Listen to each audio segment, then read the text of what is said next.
بسم الله الرحمن الرحيم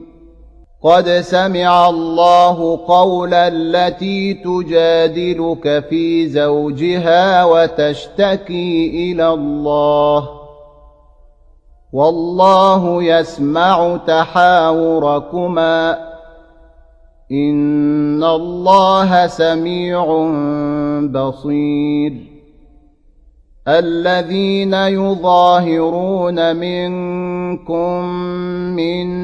نسائهم ما هن أمهاتهم إن أمهاتهم إلا اللائي ولدنهم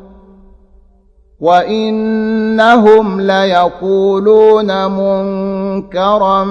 من القول وزورا وإن الله لعفو غفور والذين يظاهرون من نسائهم ثم يعودون لما قالوا فتحرير رقبة من قبل أن يتماسا